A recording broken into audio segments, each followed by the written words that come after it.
Erau persoane care ar fi trebuit să stea în carantină. Persoane întoarse din zonele roșii și fără îndoială că erau mult mai acasă în stradă, acolo unde se duceau bătălii. Oameni care sunt nu doar obișnuiți cu violența, care provoacă violență. Oameni care fac parte din anumite clanuri interlope. Prin vicepreședintele PNL spune în această seară că 70.000 dintre cei care s-au întors sunt persoane despre a căror ocupație nu se știe nimic. Ce au făcut ei în afară, nu se știe. Spune 8-10.000 dintre doamnele întoarse erau prostituate.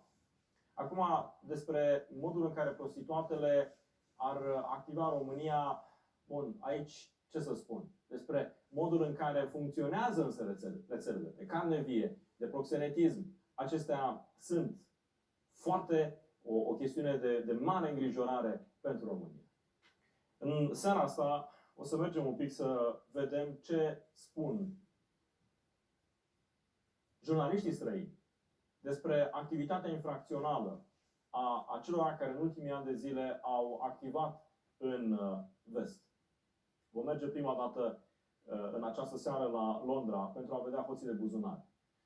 Rareș Bogdan vorbește, spunând despre cei 70.000, că sunt persoane care vin din această lume infracțională, că acolo sunt șuți, hoți. E bine, o să începem în seara asta cu românii care au terorizat Londra, cei care fură din buzunare, o specialitate a multora din această zonă, nu doar la Londra. Haideți să vedem aceste imagini cu cei care reușesc să terorizeze în felul acesta una dintre cele mai importante capitale. Mulți dintre ei s-au întors acasă în aceste zile. Atenție mare! It's the age-old offence of pickpocketing, and now it's Britain's latest crime wave. Making this kind of money and having the adrenaline rush with it is brilliant. Yeah, I love it. It's £300 a week for me. The thieves are making a killing.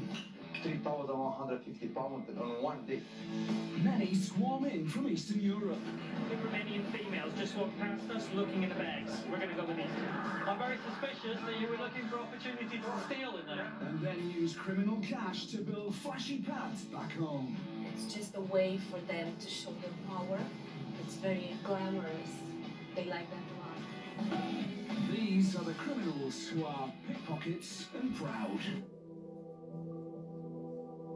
But British pickpockets like Rob have competition, and it comes from an influx of Eastern European criminals, with thefts on UK streets often paying for luxury homes in Romania. This trio work the pubs and clubs of Liverpool, targeting people who are out having too much of a good time. And John is the leader. For example, yourself, you drink too much. You forget everything. You don't feel nothing. Can you take it your wallet? Can you take it your phone? I don't know what you have inside the pocket. Very easy. Very, very easy.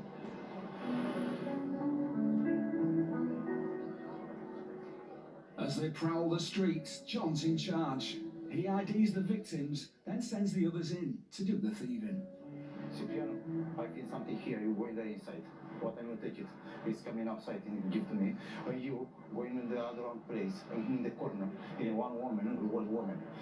Be careful, yeah? What time you take it? You give to me quickly, and I'm going, yeah? And while John talks tactics, in the background, the others emerge with a phone they've just nicked. Other please. No have nothing. I'm looking for different person. Then now is coming something. Okay, can you go now, please? Is ready? So more UK victims and more cash on the way back to Romania.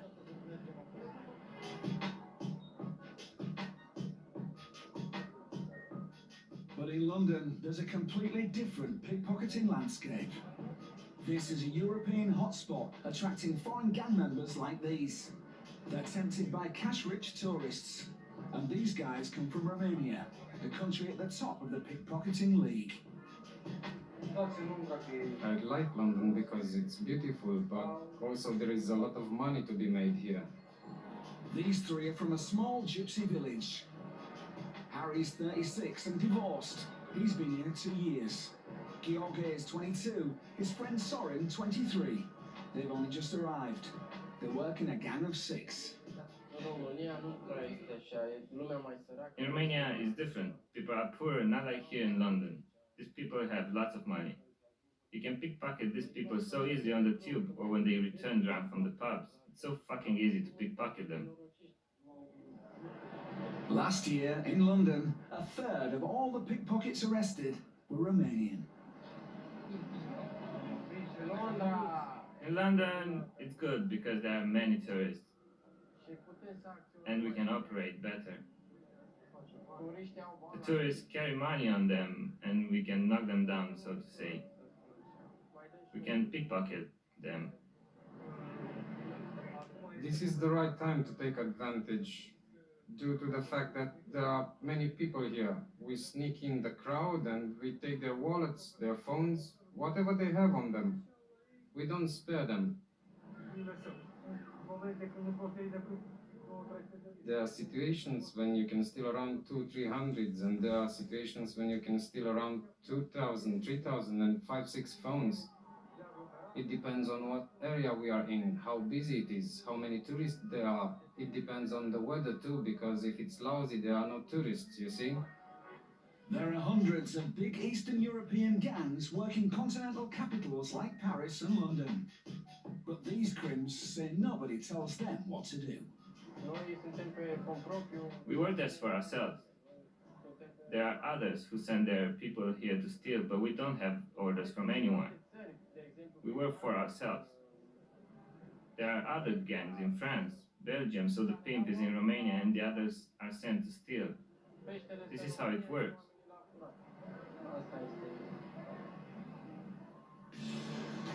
But despite the huge amounts they can steal, Eastern European criminals like these don't live in five-star hotels, because most of the money these men take is sent back to Romania.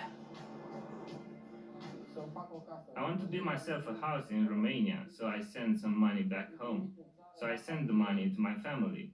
They bought some land and want to build a house, and this is what I use the money for. Europol has now highlighted how cheap travel has made it even easier for foreign criminals to hit Britain and make quick money. But the pickpockets aren't getting everything their own way. The cops are on their case.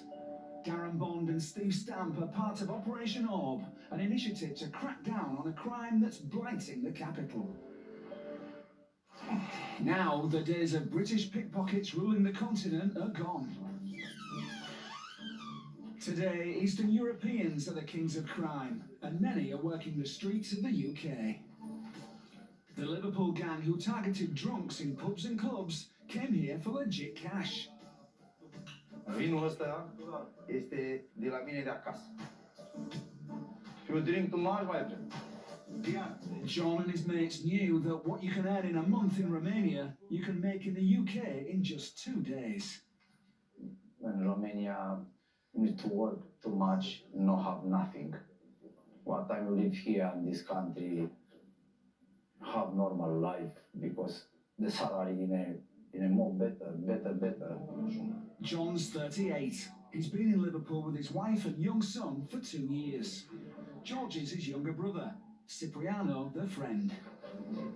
All three get just 100 quid a week washing cars, but they want more cash, a better lifestyle, so they pick pockets. Sometimes need to do something wrong. No, it's nice, but sometimes need to do it something illegal. And that something illegal can mean stacks of cash. 200, 300. Maybe more, maybe 700-800 pounds. Maybe in a week, maybe coming more than 1,000. The best record is 3,150 pounds. 3,150 pounds in 1 day. But not all the time. Same in lotto, you know. Same in lotto. This is a big fact. It's not just food from Romania that these guys love. So it's no surprise that the money they make here from crime is sent back home. My family don't have money, don't have nothing. Every week I send money for Romania. John's just bought a pad near Bucharest. He'll move back with his family when he's made enough out of the UK. I have one nice house, one apartment, very big, in level 3. and now is kitting it out with cash from pickpocketing. My family is very happy, my wife is very happy. But we need to do something extra. Can you put something inside? And a flat screen TV is at the top of his shopping list. In Europe, there's clear evidence of profits from established pickpocketing networks. This is Liliana Cebano, an investigative journalist who studied crime links between Romania and Britain. Just entering Suntem, which is a small village around 20 kilometers away from Bucharest, the capital city. She's tracked down a village of Romanian gypsies, where some properties have been funded by pickpocketing gangs working in the UK. As we will enter the heart of the village, you'll get to see all these huge, luxurious houses that these Roma people built. The whole village is very controversial because many of the people living here have been involved in all sorts of crimes, but it's very hard to prove a link between the houses built here and the crimes they committed abroad. One of the reasons they build these huge houses is because they want to show their power and their wealthiness.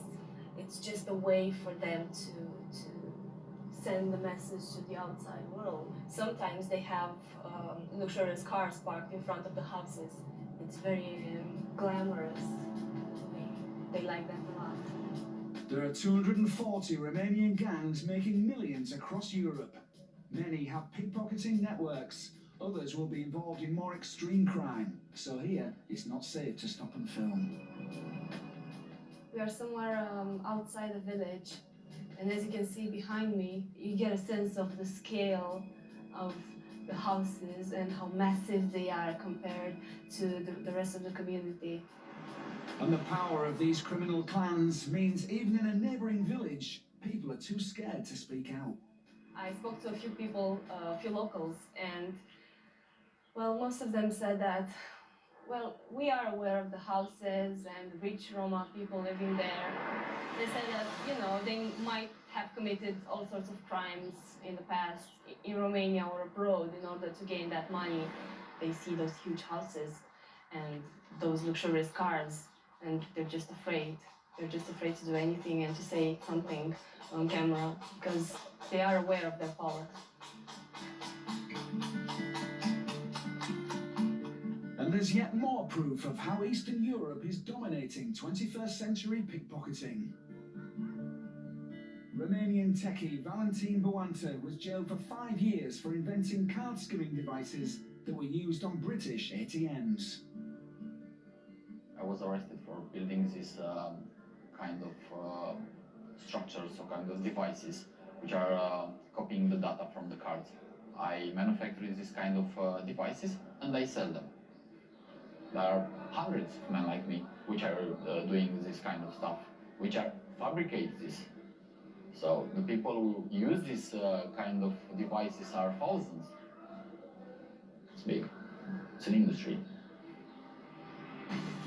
European banks lose £500 million a year from card skimming devices. But as banks pay back money stolen from cards, this guy thinks it's a victimless crime. If you want a romantic point of view, so let's say about Robin Hood, you say it's your hero. So the money, it's not from you. It's not your money. You get your money back. But Valentin is poacher turned gamekeeper. Now he's used his ingenuity to create security to protect ATMs from exactly the sort of device that he once invented. You need the wolf to catch wolf. You cannot catch wolf with sheep. You have to recruit criminals. So now I make a security system for ATMs. I believe it's the best security system available in the market now. So I'm quite proud of my work.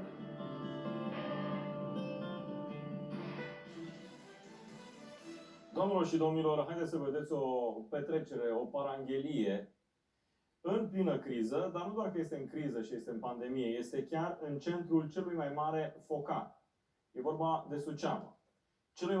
Centrul cel mai mare focar și se înregistrează, dau live pe Facebook petrecerea și desigur sunt și foarte inteligenți pentru că se gândesc să-și dea numele tocmai ca poliția să-i poată identifica. E identificat și i-a amendat de le-au sărit manelele. Ia să vedem imaginile cu paranghelia din focar de la Suceava, cel mai mare focar din România. Așa, dragi poliția la saltă, vă dau și un pont, 20 de om, jumătate de mii, jumătate de vouă. Eu vi arăt, și vă arăt, uite.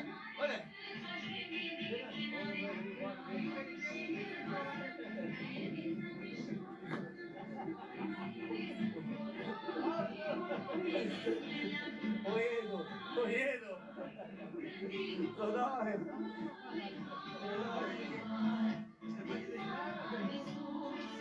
Hai, Veti! Eu cum, hai? Din cauza că nu au chitanță. La tăia de reclamat aici, nu au chitanță la ei. Vreau să ne să dai chitanță la tăia.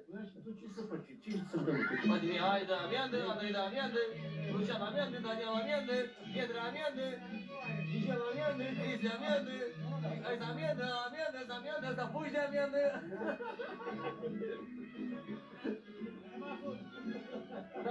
Mai rămas unul ăla care e lui Daniel, de dat amiandă. Mai am plătit din casă. Hai voi,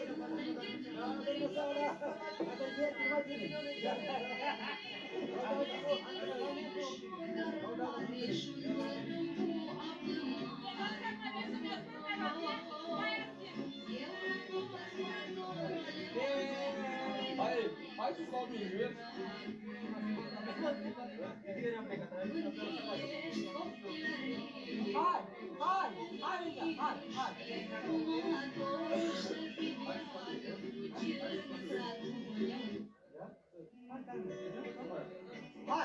Hai.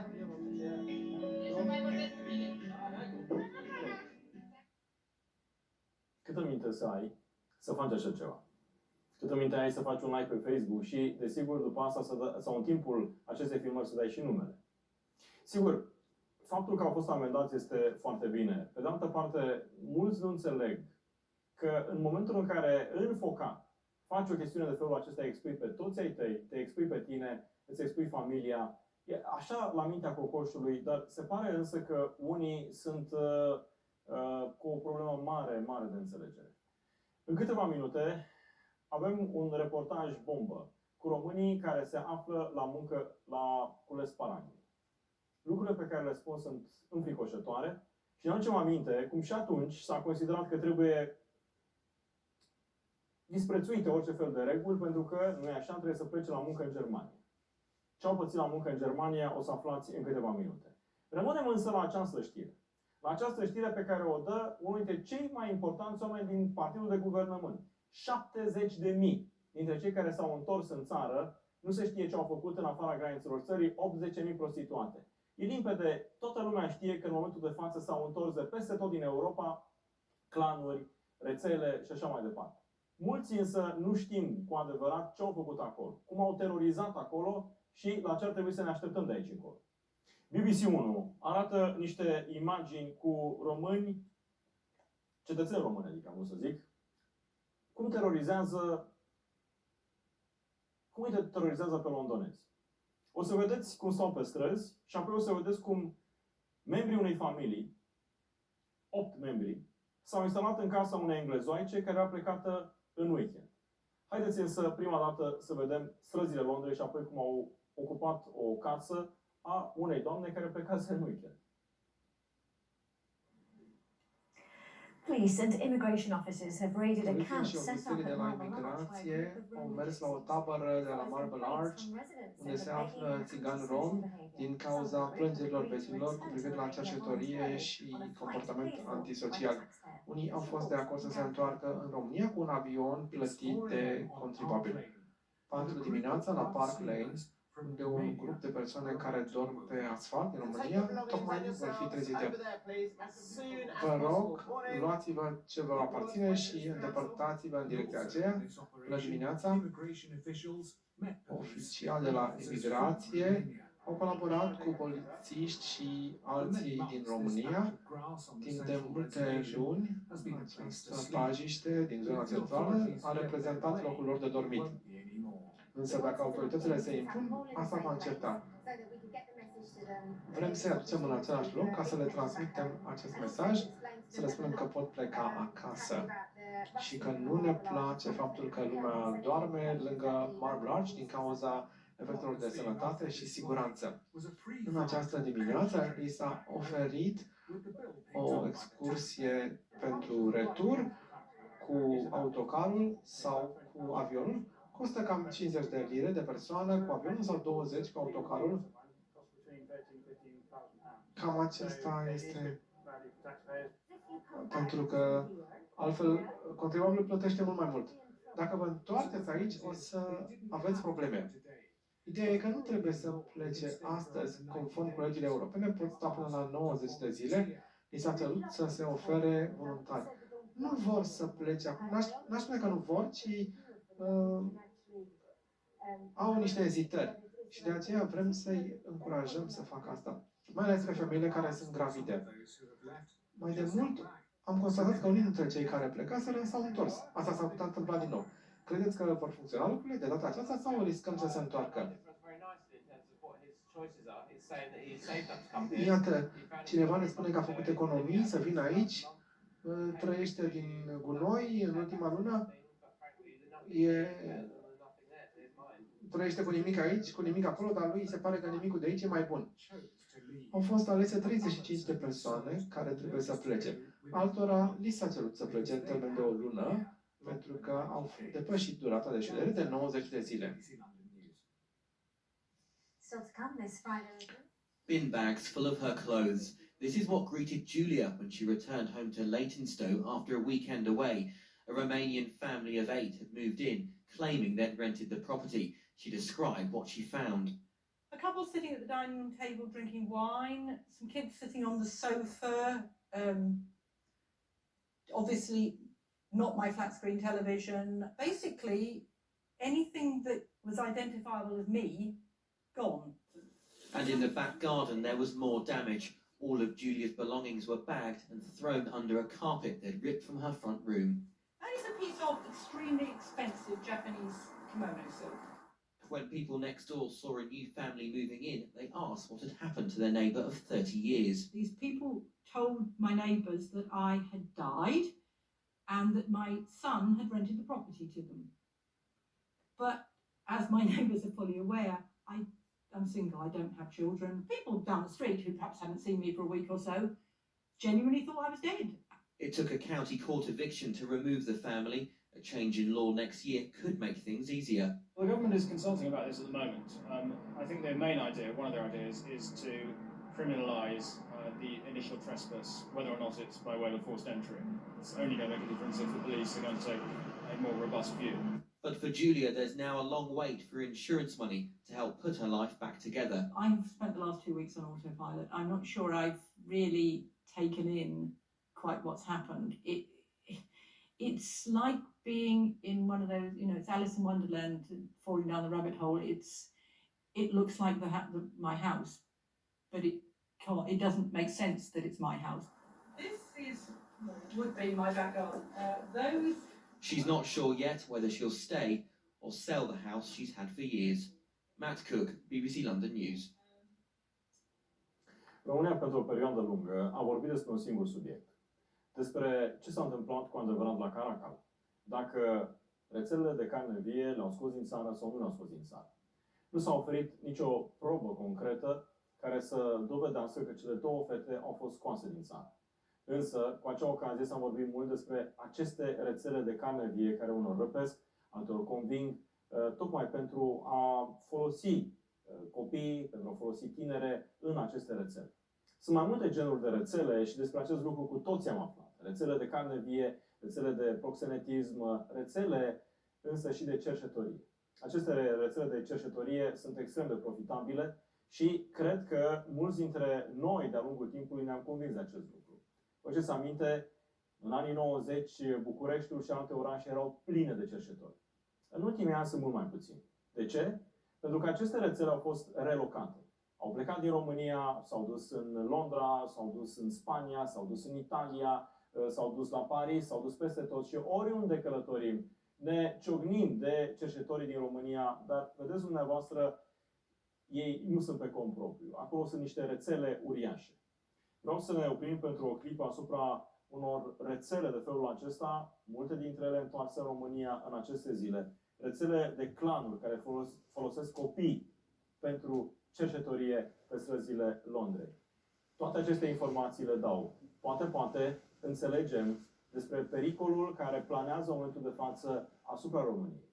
Cred că în momentul de față autoritățile trebuie să realizeze cam cât de mare este acest pericol și, pe de altă parte, cred că toți trebuie cumva să înțelegem că această pandemie a adus încă o problemă asupra noastră.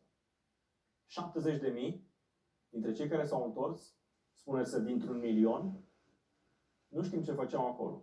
Sau poate că știm cam așa ceva. Many are being trafficked into Britain with the full knowledge of their parents. Our correspondent John Sweeney tracked the begging teams back to their roots in Romania's gypsy community. Across Britain, young children work our streets, day in, day out, begging. This is slavery, modern day slavery.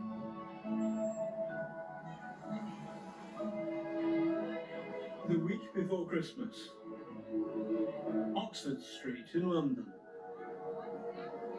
Shoppers brave the cold in search of last-minute gifts for their families.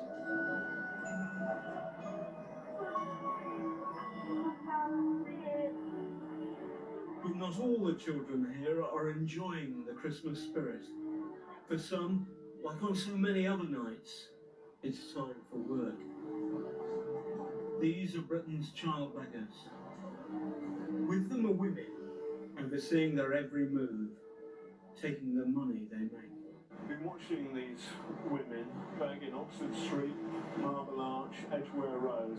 Now when I first saw it, I thought, no, this is petty crime, it's not big stuff, it's not nasty. But it goes on, hour after hour after hour, and the way they're abusing the children and the babies to make money, it's shocking.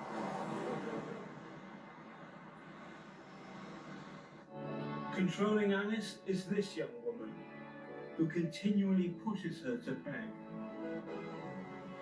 This is Alice's life. She walks for miles in the cold and the rain. She scavenges for food in McDonald's and has to use a phone box for a toilet. I want to know where Alice and the other children come from. So one night, I go to the Edgware Road in London's West End. I see two young girls begging. Where are you from? Romania, yeah? Okay. And how old are you? How old are you? 9. And how old are you? 7. Okay. They say they come from Romania's capital, Bucharest. To find out more, I try out my pidgin Romanian. Unde părinte? Yeah, unde? Over there? Your mum? Yeah? It's now 10 at night. Hello? Is this your mum? Hello. Where are you from?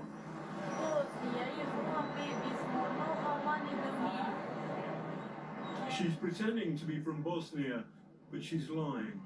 You got 4 children. Your daughter said you were from Romania. But unde ești in Romania? Bucharest. Not no money for nothing for me. One baby. But shouldn't they be in bed? Shouldn't they be asleep? Give it to 20 pounds. Till I may milk. Milk for baby, please. Yes, okay. A bin man joins in the conversation. Every night they're walking around. And you see it all the time? Yes, every day. Okay. Okay. No. As I go to leave, there's a fight. It's no time for kids to be out. A few miles away, a little boy targets worshippers at Regent's Park Mosque. We don't know his name. We'll call him Lou. How old is he? He's 4. We filmed him with his handlers at this rented house in Essex. In the drive, a BMW. This is slavery, modern day slavery. How does a child 3, 4, 5, 6 consent to be exploited? They won't know whether it's criminal to beg on the streets of the UK. They're kids. These children are part of Europe's poorest minority, gypsies from Romania. Police believe many of them are trafficked along with their families by criminals from within their own community. We followed Lou, his handlers, and the BMW to Huadin in northern Romania, a town where luxury homes and British number plates are commonplace. We found Jon Rostas, a man we'd seen at the house in Ilford. We'd never seen him beg, but I wanted to ask him why his family does. Hello, hi. I'd like to ask you, sir, why are you, okay, I'd like to ask you about child begging. I'd like to ask you about child begging, okay? This is you outside your house in Ilford, yeah? Okay. This is also your house over here, yes, okay. And this is a little boy, Lou, and we repeatedly filmed him child begging. So hold on a second, she will translate. So why go child begging if you've got lots of money? Hold on a second, sorry, excuse me. No, okay, so the question is simple. Why child beg if you've got lots of money?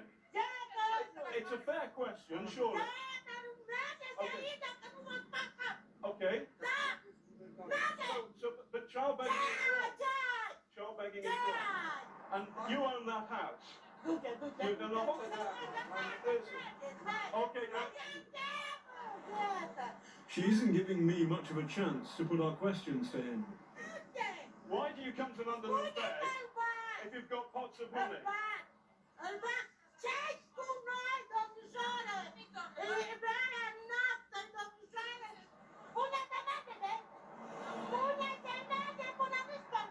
We've been told in no uncertain terms that we should leave, and that's what we're going to do. We're going now. Okay, we're going now. We're going. We're going. Yeah, we're going now. Okay, let's go. I was unable to find out anything about Lou, where he is, and whether he is still begging. Children who are forced to beg can often face the most traumatic experiences. It means that they're denied an education, they'll have nutrition issues, health issues. It really is denying them their childhood. We couldn't find out what's happened to Lou, or if he's still begging. He remains, along with the others, one of Britain's forgotten children. John Sweeney, BBC News. I've returned to Romania to try and find the origins of this exploitation within the gypsy community. Romania is home